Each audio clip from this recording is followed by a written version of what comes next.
জুমার রাত, বৃহস্পতিবার সন্ধ্যা থেকে নিয়ে শুক্রবার সন্ধ্যার আগ পর্যন্ত পরিমাণের সবচাইতে বেশি করতে হবে যে আমলটা, সেটা হলো দুরূদ শরীফের আমল।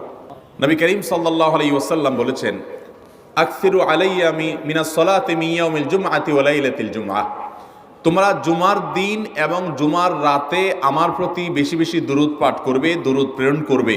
ফা ইন্না সালাতাকুম মা'রুদাতুন আলাই, কারণ তোমরা যে দুরূদ পাঠ করো এটা আমার কাছে পেশ করেন আল্লাহর ফেরেশতারা, এবং রীতিমতো নামধাম সহকারে আল্লাহর একদল ফেরেশতা নিয়োজিত আছে। তারা বলেন, আল্লাহ, হে আল্লাহ রসুল, আপনার অমুক উম্মত, অমুক অনুসারী, আল্লাহর অমুক বান্দা পৃথিবীর অমুক প্রান্ত থেকে, অমুক দেশ থেকে, অমুকের সন্তান, সে আপনার প্রতি দুরূদ পেশ করেছে জুমার দিনে, জুমার রাতে বা অন্য সময়ে। এটা নবী করিম সাল্লাল্লাহু আলাইহি ওয়াসাল্লামের কাছে রিপোর্ট দেওয়া হয় আল্লাহর নিযুক্ত ফেরেশতাদের মাধ্যমে। এই জন্য শুক্রবার দিন এবং রাত, অর্থাৎ বৃহস্পতিবার সন্ধ্যা থেকে নিয়ে শুক্রবার সন্ধ্যা